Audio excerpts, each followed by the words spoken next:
John Thacker, and back in July was the 35th anniversary of my favorite movies, Arachnophobia. This video is kept getting delayed by everything, everywhere, all at once. But don't worry, because after this video we are officially caught up on Throwback reviews from July. And now I just need to get caught up on Throwback reviews from August. Arachnophobia follows a family that moves to the country, which just so happens to coincide with newly discovered highly venomous species of spider that also makes its way to the country, where it breeds with the normal house spider, which results in an army of highly venomous spiders that terrorize this small town. Now, if you've been around the channel for a while, then you'll know I have a huge arachnophobia. I am terrified of spiders. But with that said, I absolutely love spider movies. It's one of my favorite subgenres of film. I'm not sure why. Maybe it's like the only films that can actually scare me, but I love them. And my absolute favorite is 1990's Arachnophobia, directed by Frank Marshall, written by Don Jacoby, and Wesley Strick, who also wrote Wolf, which we took a look at earlier this year. And Steven Spielberg was also an executive producer, starring Jeff Daniels, Julian Sands, and Harley Jane Cossack, just to name a few. It got great critical reviews, but mixed audience reviews, because apparently a lot of people didn't like how the spiders were portrayed. But I will counterpoint that by saying this movie shows exactly what spiders are, which are wretched, rotten little beasts of burden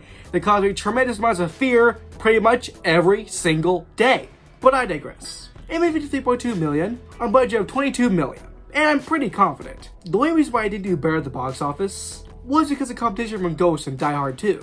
Deleted canceritis, more commonly known as the Huntsman spider, commonly found in Australia, were the spiders used in the film, and they are not venomous, but that only slightly lowers their fear factor.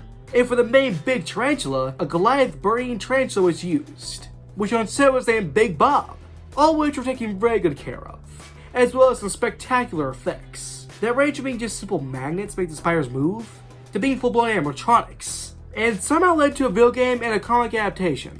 This film is so underrated. This film deserves so much more respect and recognition than it's gotten.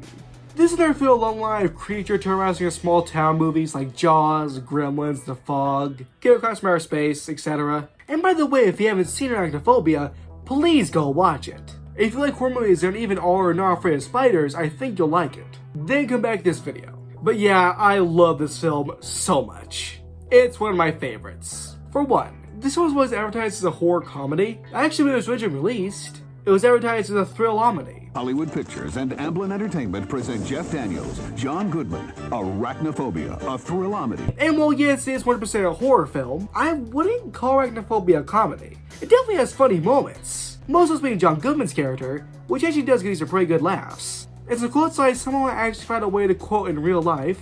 Termites, huh? That's what my husband thought. And he's an expert in these matters.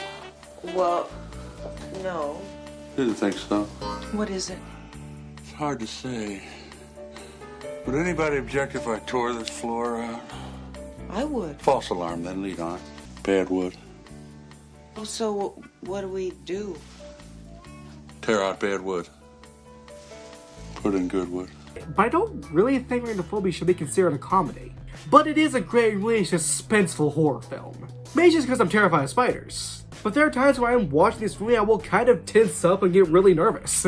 And I never have and never will relate to a character more than Ross Jennings. This film's main character has a crippling arachnophobia, and he is so relatable to me. So many of his lines I've either said and or thought. Come on, let's go find that spider. And let's find your mom to take care of that spider. Honey, we're in the living room. We need you to kill a spider. I love this film's characters. The main family and general town people all feel so real and genuine. Like, I feel like I can follow these same characters in either type of film. I love how the film takes its time. It sets up these characters in the situation. It lets you get engaged in everything. I also appreciate how realistic it treats the spiders. Of course, there are certain things like the spiders hissing or jumping. Spiders can't hiss, and only jumping spiders can jump. But generally, this is a very realistic horror film. I also like how intimidating the main big tarantula spider is. It really does feel like a threatening villain, while also just being a spider. And this does make me laugh pretty hard every time I see it. A spider screaming as it's on fire is very funny to me and therapeutic. I overall absolutely love Arachnophobia. Not only one of my favorite films, but I think a great and very underrated film. I highly recommend it. And a remake is in development. I don't really know why you're making something that can't really be improved upon, but whatever. Also, if you enjoyed this video, just like subscribing. Bye guys for now, bye, John Thacker.